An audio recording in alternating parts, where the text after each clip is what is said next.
नमस्कार।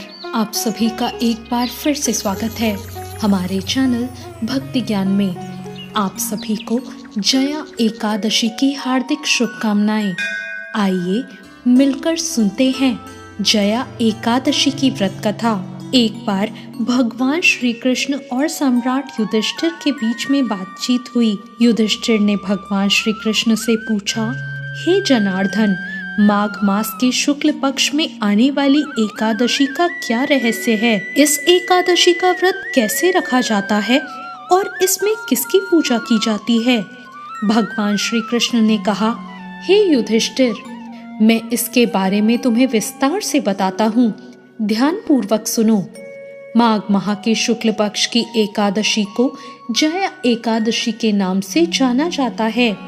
ये शुभ तिथि सभी पापों का नाश करने वाली है और मोक्ष भी प्रदान करने वाली है। जो कोई भी इसका पालन करता है उसे प्रेतलोक नहीं भोगना पड़ता। इसलिए इस एकादशी का व्रत अवश्य ही रखना चाहिए। एक बार स्वर्ग के राजा इंद्र और अन्य देवी देवता अप्सराओं के साथ परिजात फूलों की खूबसूरती से सजे नंदन वन में टहल रहे थे। 50 करोड़ गंधर्वों के राजा इंद्र ने मनोरंजन के लिए वन में नृत्य कार्यक्रम का आयोजन कर रखा था। गंधर्वों के प्रमुख पुष्पदंत और इंद्र की सभा के प्रमुख संगीतकार चित्रसेन अपनी पत्नी मालिनी के साथ उस वन में उपस्थित थे। पुष्पदंत की पुत्री पुष्पवंती थी और चित्रसेन और मलानी के पुत्र माल्यवान थे। उन्होंने भी राजा इंद्र को प्रसन्न करने के लिए नृत्य में भाग लिया था।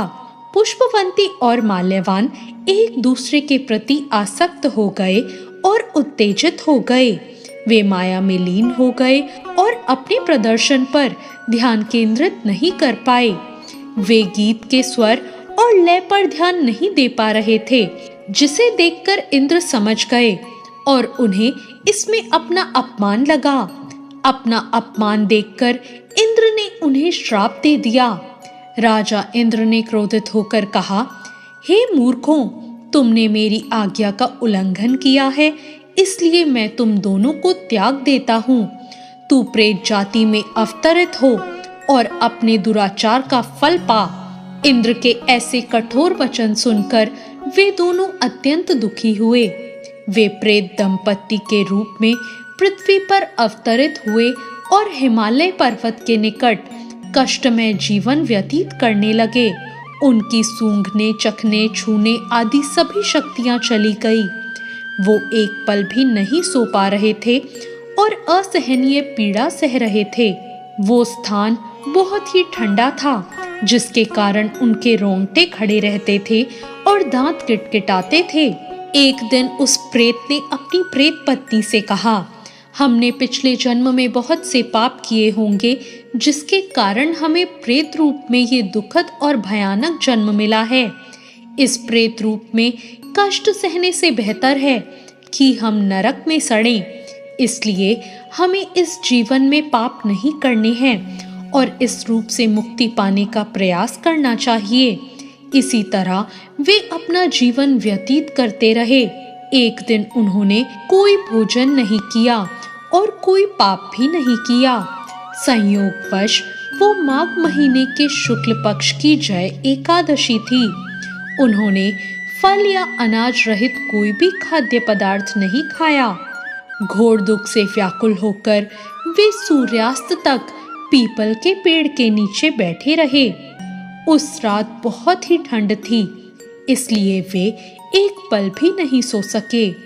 भगवान कृष्ण ने सम्राट युधिष्ठिर को संबोधित करते हुए कहा, हे महाराज, क्योंकि उन्होंने जया एकादशी का व्रत रखा और उस रात सोए नहीं, इसलिए अगले दिन वे प्रेतलोक से मुक्त हो गए।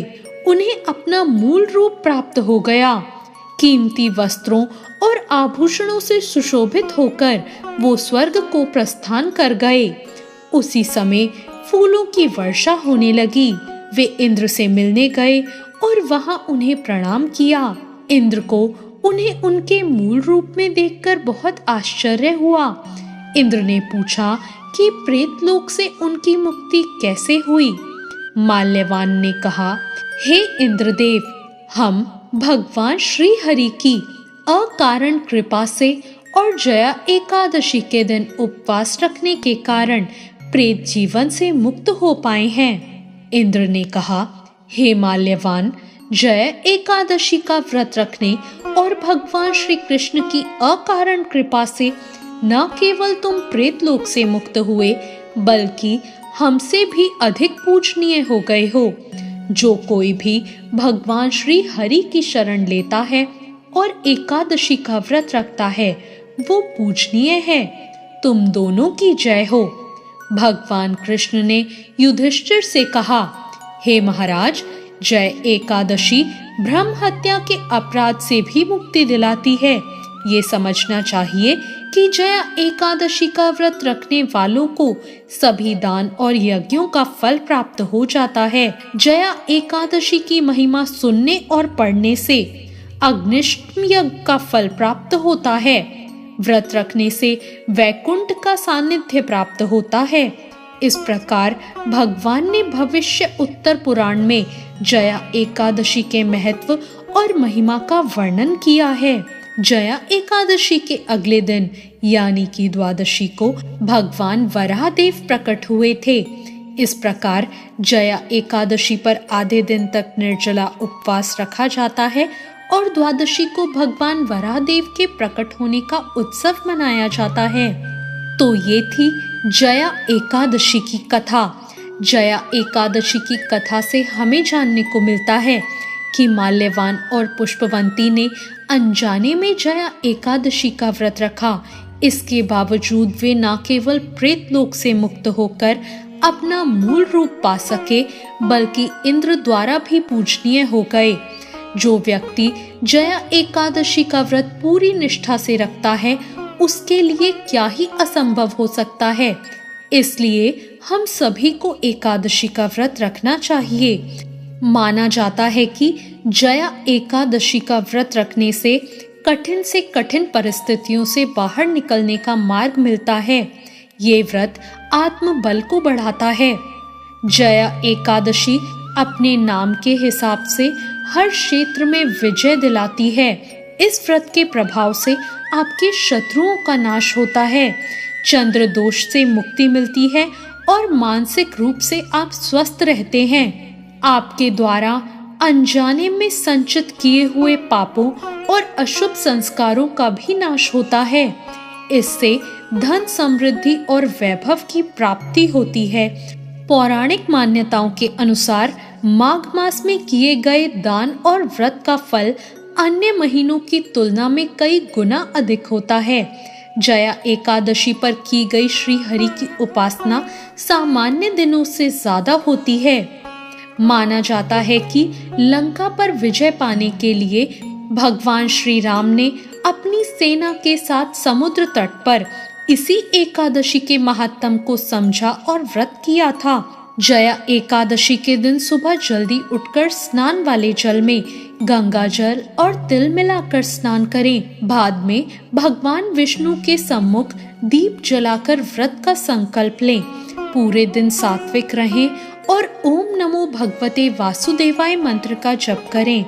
शाम को फलाहार ग्रहण करें और अगले दिन द्वादशी को ब्राह्मण भोज या दान के बाद व्रत का पारण करें। तो ये थी आज की कथा। आपको ये कथा कैसी लगी कमेंट करके ज़रूर बताएं। कथा अच्छी लगी हो तो लाइक ज़रूर करें, वीडियो को शेयर करें और अभी तक मेरे चैनल को आपने सब्सक्राइब नहीं किया हो तो सब्सक्राइब करना ना भूलें। धन्यवाद।